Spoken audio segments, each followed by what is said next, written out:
We are very excited to reveal the latest pick for Oprah's book club. We'll let her tell you. All right, CBS Mornings team. Hey, y'all. I'm so excited to announce my next book club selection. It's called The Many Lives of Mama Love. It's a memoir of lying, stealing, writing, and healing by Lara Love Hardin. Yep, I know she likes the book. The author spoke with our lead national correspondent, that would be David Begnaud, at her former home in Northern California. That's where most of her memoir about her addictions and run-ins with the law took place. Then David and Lara also talked about the book with Oprah at the Lost Books bookstore. Here's that conversation. I mean, I love this neighborhood and this house. The neighborhood she loved and lived in was also a crime scene, the scene of her crimes.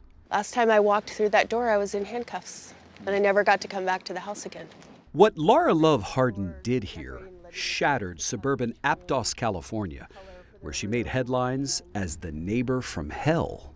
How could a mother of 4 boys violate her neighbor's trust by plucking their credit cards from their mailboxes?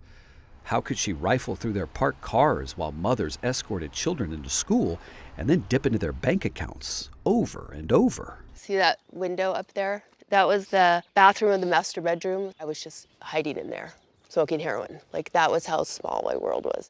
Does sharing help keep you accountable to yourself? Oh, absolutely.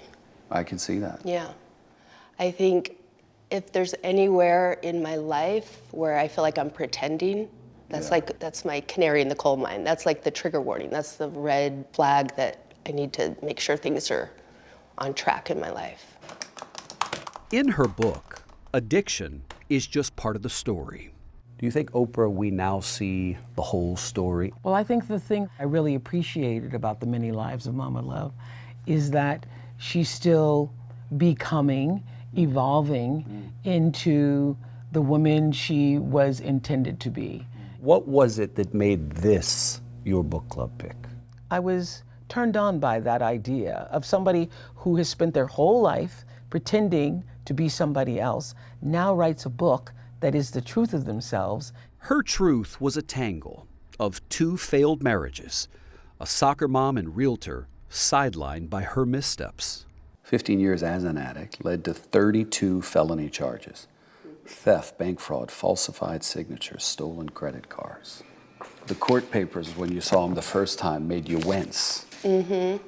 You ended up taking a plea deal. Mm-hmm.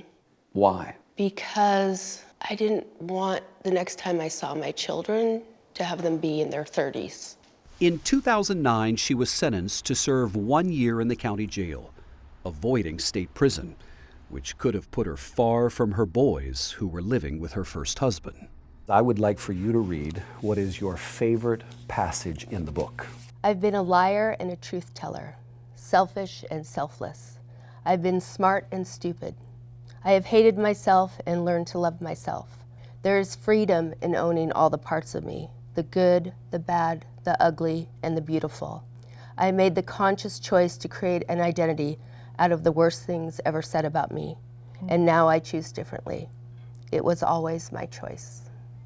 Yes, and it was always my choice. And also, so many of the choices that for many years you couldn't forgive yourself for was not really, when you ask yourself, what was I thinking? You weren't thinking anything because it was the addiction leading the thinking process. Yeah. But in jail, she traded addiction for empathy. Inmates asked her to write letters to show the best version of themselves to judges. They called her Mama Love, the voice of less fortunate women who, unlike her, did not hold a University of California master's degree in creative writing. I do love this line on page 224. You say, my resume is impeccable if you ignore the felonies. It's true.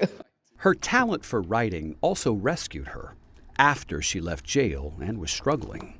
All those things for reentry. You have to have a job where you can have a criminal record, and then a job where you can leave on a moment's notice to drug test. There were times when I was like, I'm safer in jail. It just felt safer. I remember when you came out of prison, you went to work for this literary agency where they basically hired you without doing any reference checks. Right. She worked as a ghostwriter, so it was easy to hide behind others' stories. Her words became those of South Africa's Archbishop Desmond Tutu, and an impressive string of bestsellers. He's here for you today. Which leads us to this show in 2018, and to another Oprah Book Club pick. The sun does shine. Lara Love Hardin co-wrote the book with Anthony Ray Hinton, a man who was wrongly sentenced to 30 years on death row.